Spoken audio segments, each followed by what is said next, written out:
Hey, what is up guys, I'm Exteria, and I'm going to make a brief quick video about the 16.1 meta because I'm doing something called Box Bootcamp, where a bunch of different streamers compete for a prize pool of $35,000, and I'm currently at the advanced bracket, where I go against other Grandmaster players or Grandmaster players, sometimes Challenger players. At the time, I was like rank 5, but now I'm rank 13, because after I went to sleep, a lot of people just surpassed me, so I have to hurry up and get back on that grind. Getting right into it, the most important bugs you need to know in the current patch would be with Sylas, and this is actually more of a pro than a con, where Hextech Gunblade just works too well with him. So instead of healing like the base amount, he heals almost like double, if not triple the amount that he's supposed to. If you're worried about if this is bannable or this is cheating, it's fine. Riot won't do anything to you. Trust me, it's okay. Just abuse it. So if you're playing Sylas, build Hextech Gunblade on him, and if you're wondering why it's such a high win rate, this is why. Another thing to talk about would be Zilean. Sometimes his bombs do not do damage, and from what I know, I think the cause of it is due to his passive. So after he gives you the XP from his passive when you level up, for whatever reason, he doesn't do any damage with his bombs anymore. So therefore, if you do want to use Zilean as a main carry, or if you want to use him for damage for whatever reason, then I don't think you can use his passive at all whatsoever. So you might have to bench him,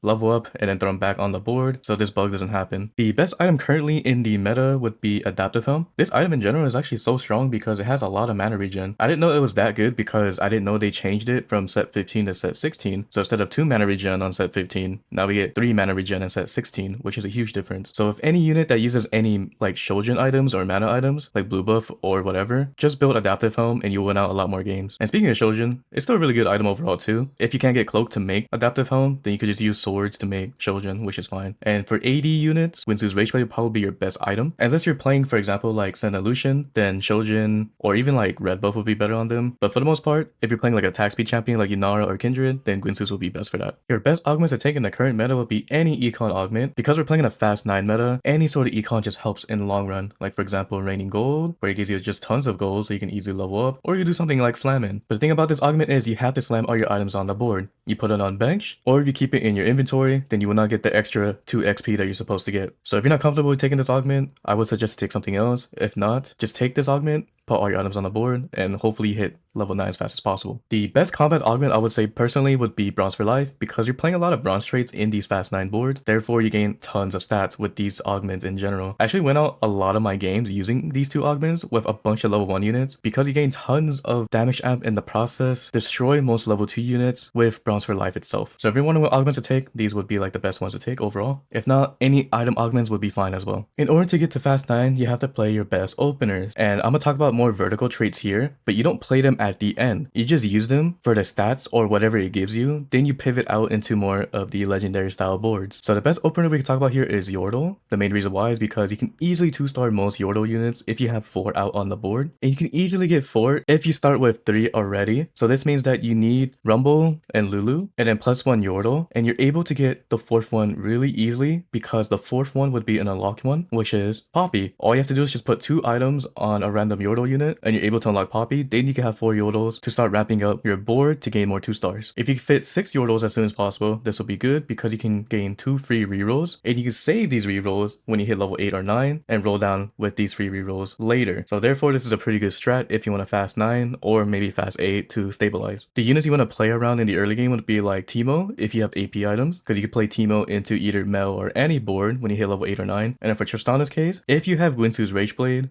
then you can play into the Kindred or the Yunara route. Unless you have Shojin and IE, then you can just play Lucian or MF route. If you have a pretty good Demacia opener, like for example you have Vayne on drop, then you can play into either Kindred or Lucian. If not, if you have AP items, then you can play Sona into Annie.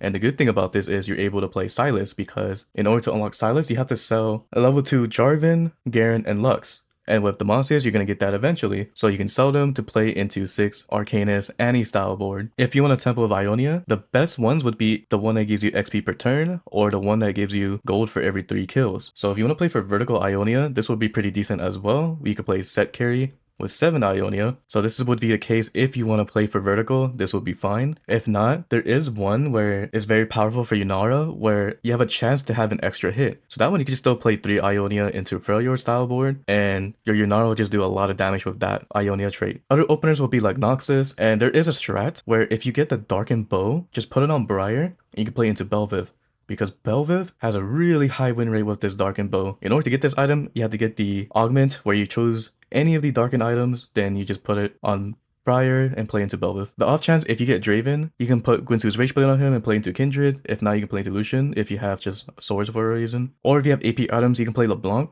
In order to unlock her, put 2 items on Sion, then you're able to unlock LeBlanc. Then you can play into Mel or Annie. If you have an Ixtal opener, I would suggest to have at least a 550 cash out because this gives you a chance to gain 2 duplicators, so you can potentially get a level 2 Brock. And there's different ways you can play Ixtal. You can play Ixtal Tempo into level 8, or you can play bar reroll with it. For Bilgewater's case, the strat would be to only use your silvers to buy Bilgewater units only at the beginning, because if you only have 3 Bilgewaters and you just keep spending for stats, you don't really get much out of it, because the shops are completely different when you have 5 Bilgewater. So try to have at least 5 Bilgewater and then spend most of the silvers later. But if you can't find 5 Bilgewater, then you can use the silvers early game just to buy Bilgewater units to have 5, then you can spend it on whatever you want. But the best way to gain these items that you see here on screen is to play 7 Bilgewater so you can buy these items as soon as possible. And speaking of the items, I would suggest to never take this barrel one because all it does is just chills and burn. Technically, most items that burn have anti-heal, but this item doesn't have anti-heal. So I would say this item is a waste to buy. The issue is, every time you buy one of these items, it makes the other one increase even more.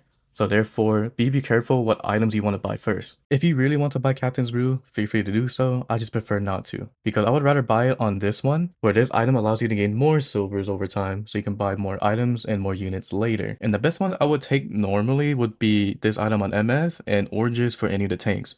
Usually I just buy these 2 and I stop buying, and I go down to 3 Bilgewater and play all legendary units. But there's different ways you can play Bilgewater. You can play a GP reroll, or you can play with whatever. Alright, I'm gonna briefly go over boards now because I have to hurry up and get to the box bootcamp. And this first one is gonna be MF carry into Bilgewater. Technically, you could play Lucian Senna carry, it's just depending on what you have first. If you have Lucian Senna level 2 early, then you can just transfer whatever MF have into Lucian. But the issue is you can't put Bilgewater into Lucian, you have to put it on MF. And this is the more legendary board route. You can mix and match any legendary units here. Like, instead of using Fiddlesticks, you can use Kindred if you want to on the board, or just whatever you can have. The main units you want mostly is Wukong, Shyvana, Tahm Kench, MF, Lucian Senna. The reason why, because these synergies are very powerful together, because if you have Nautilus in the mix, now you have 3 Bilgewater, you have 2 Jugs, you got 2 Bruiser, you got 2 Gunner.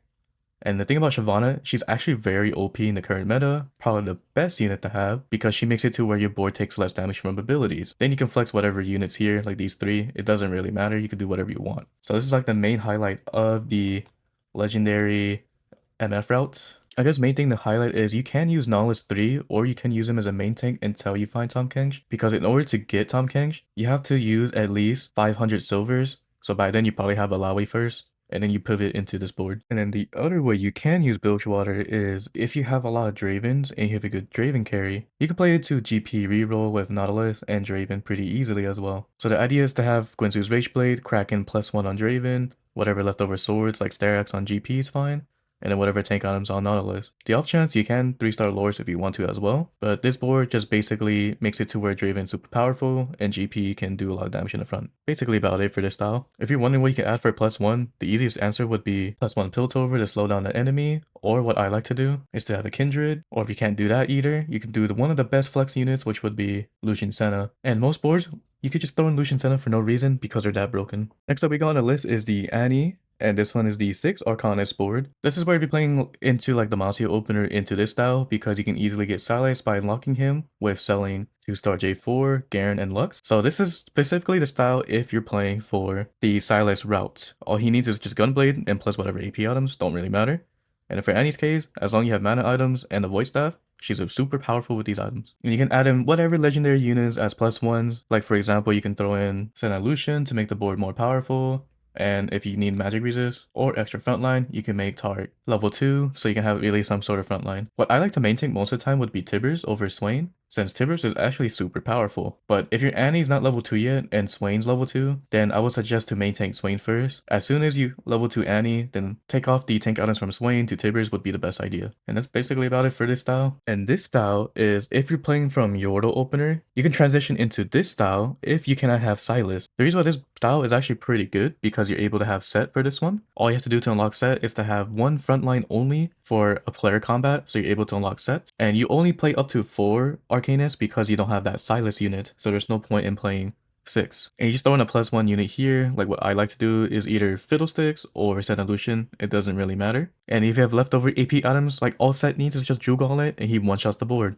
Or you can put, if you're thinking about playing Sylas from whatever opener, you just put Sylas items on set, that works as well. So essentially saying set would be the Sylas replacement. And as you're playing Yordles, you're able to unlock Kabuko, so you're able to have that Bruiser with Wukong, and you can throw an Ahri to get that Ionia with the Wukong in set. Basically pretty easy, right? Unless you don't play from a Yordle opener, because there's no way to get Kabuko, then you'd probably be playing from an Ahri carry perspective. So that means you would sell Ahri because you want to upgrade into an Annie, and then you keep Shen to have at least that 2 Bruiser on the board still, and you still get set. And then from here, instead of using Ahri, because there's no point to have for Ionia, we can just throw in Lux as that 4th Arcanist, and then just put whatever +1. Next up we got is the Mel board, and the only way to get Mel, you have to have an Ambessa 2, put an item on her, and let her die. So this style of the board is preferred to play at level 8, because other people will pick up Ambessas, so therefore you have to roll down an 8-4 Ambessa 2, and just play with the Mel 1 for majority of the game, until you hit level 9 and hopefully get Mel 2. The issue is making an unlock your main carry, is that from what I heard, I don't know if this is true, you have a lesser chance to find the unlock units in your shop in general. So it's gonna be hard to 2-star Mel, which is what I had with personal experience with. For whatever reason, I can't really Mel 2-star as often, but most games I went out with Mel 1 anyways, because she's broken. And this is like the base style of playing Mel.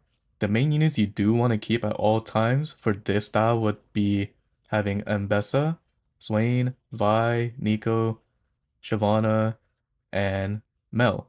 It's like the main components you want for most part if you're playing for the Mel style, and you can just flex around these 3 units. So instead of Seraphine, you can do Azir, and then now you have the soldiers to have extra frontline with. And then if you really want to, if you're losing, I would prefer if you have the Gnosis to use him because he's a better tank than Swain. So you can use Gnosis over the Taric instead. Or if you want to flex around Fiddlesticks, for example, like Senna Lucian, you can.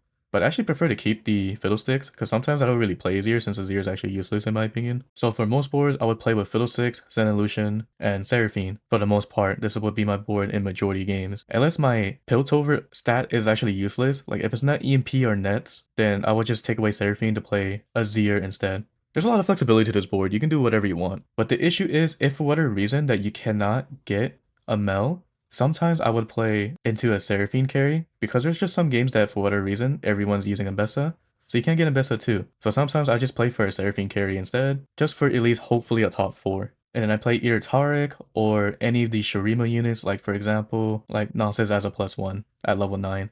This is what I do majority of the time. If I can't hit Mel, then I just play into Seraphine instead. But yeah, that's basically about it for the Mel style of the board. If you low roll, just play Seraphine carry. If you can hit Mel, then that's good. The other Mel variation you can do is the Bel'Veth carry, and same thing like the whole Seraphine situation. If you can't get Mel, then Seraphine will be fine. But most of the time you're rolling down to level 8 anyways for this board, because since Bel'Veth is gonna be your main carry level 2, you're gonna be probably hitting Ambessa level 2 as well. Just get Taric 2, and then hopefully you get Swain 2. The things you mainly want to build on this board is Bloodthirster plus Hodge or double Bloodthirster, so you can unlock Aatrox.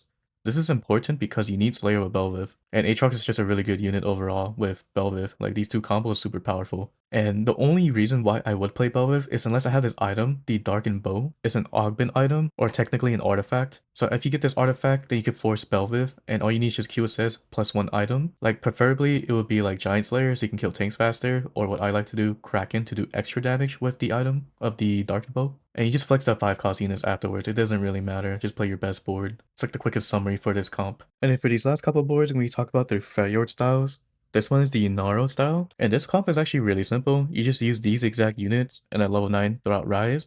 The reason why Rise would be good in this case is because he would have the Yordle synergy with the Cannon and Kubuko. And this makes it to where the enemies will do less damage every time he casts. On top of that, he also chills them, so this means that Lissandra will do extra damage to enemies. So Rise will be beneficial for level 9 on this board, but you don't play him as a carry. Lissandra will still be a better carry overall since they buffed her in this current patch. Unless you hit Rise 2, then I guess you can play him as a carry for fun if you want to. But yeah, you mainly just want to BIS Yunara these items. If you can do Kraken, Giant Slayer will be okay, but try to always build Guinsoo's Ragebait no matter what, and somewhat IE, since her ability does true damage on crits. And I would say this variant would be best if you're playing from a vertical Ionia opener, because in order to unlock Cannon, you have to have at least 8 unique star levels in order to unlock this unit. So it's pretty hard to play Yunara without playing the vertical Ionia route. You're gonna lose tons of HP if you don't do it that way. Or I guess you could play some Yordles and some Ionia along the way would be fine, and some defenders. But for me personally, I feel like the Ionia opener route would be the easiest. So if you can't get Kennen, there is a different version of a board you can play. And it's more like you pivot into it last second. And that version would be, instead of Kennen, you use Zinzao. Instead of Sejuani, we're using Braum. Instead of Kabuko, we're gonna use Anivia, so you still get an Invoker. And in order to get Bruiser, you kind of have to have a Volibear.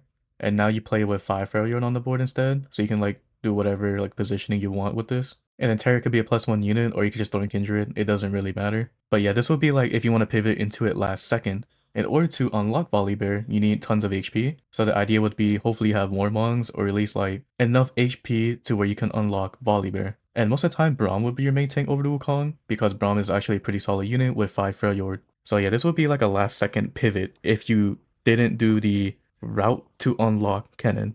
This would be pretty decent to do. And since we're already using Lissandra, this version is the 4 Invoker Lissandra carry. You can just throw in a +1 whatever, it doesn't really matter, like Taric or whatever legendary unit you want. But this board is actually kind of expensive, and since Zillion's technically bugged in the current patch, it'll be kind of hard to play around him. But this board isn't too bad either if you need to at least a top 6, if you low roll like whatever board you had at the time. This Lissandra board isn't too bad to play as well. Or if you're going to play for more a legendary approach, you can just take away Nivea and Zillion and just throw in Ashe with Kindred. This could work as well with 2 Invokers still on the board, and you have Kindred as your main carry with like whatever items you had on her, like Winsu's Rageblade, Kraken +1. And this could work out as well. So there is a lot of flexibility to Freljord, just use your imagination on what you can do. And then for our last board of Freljord that I'm gonna briefly go over because it's pretty simple, it's just use these exact units you see here with Loris. So use these 7 units here, and then for your +1 carry, it could be either Kindred, it could be either Senolution, it could be MF. It's just whatever you hit first. Most of the time, Senolution will be the best, and you throw out Kindred at level 9, and this will be your best board to play. All you need on board is just BT plus whatever you can build, or technically Starax plus whatever, and then he's kind of good to go. He'll be your frontline carry. And you have like Last Whispers on either Kindred or Senolution, and some sort of anti-heal like Murloc or red buff, and that's basically about it. And then for the last board I'll briefly go over is if you have a Viego opener with BT, you can easily play up to Thresh. So the items you would want later would be like Voice Staff and then Morello, and you build up to that with Viego. I actually won out early game with BT and Voice Staff, but I didn't really win out the game because I didn't hit Thresh too. But the idea still stands, where if you play Viego, you can play up to Shadow Isles, and the rest of the units you would use over time would be like Yorick, Gwen, Callista, and then hopefully go up to Thresh. So you transfer the items we had on Viego into Thresh, and Thresh would be your main carry. Whatever 80 items you have left over, just put it on Callista. Like for example, like IE, Shojin, or whatever you can do on her, it doesn't really matter, because your main carry is mostly Thresh. You kind of have to fast 9 with this board in order to be super powerful, because you want to play up to legendary units. So you can literally just put in whatever legendary, it doesn't really matter. And you can mix and match between Gwen and Viego if you want to keep them in. But the main 3 units you keep in is Callista, Thresh, and Yorick. The reason why is because Callista can easily play with Fiddlesticks. And then since both Thresh and Yorick are Watchers, you can throw in Ornn later on. Or if you need a budget level 2 one, you could just throw in Loris with literally nothing because he's actually that good. And then just throw in like Kindred if needed, and then you could play Viego with it. Or if you really need something at the time, you can throw in Seraphine and she combos with Gwen, so this works as well. Or you could just throw in Annie and Tibers and just take these 2 out, and this works as well. And you just throw in +1 more legendary like Shyvana. So basically you're just mix and matching with a bunch of things you can do on the board. It doesn't really matter what you do. As long as you Thresh 2 and basically level 2 basically the rest of the board of legendaries, you win out. It doesn't really matter what you have. It's just play Shadow Owls and then pivot to legendary. And that sums up everything I know about 16.1. If you have any questions about anything, just let me know in the comment section down below. Or if you want to see my progress about the Box Bootcamp, you can check me out either on Twitch or YouTube. Until then, I'll see you guys in the next one. Later.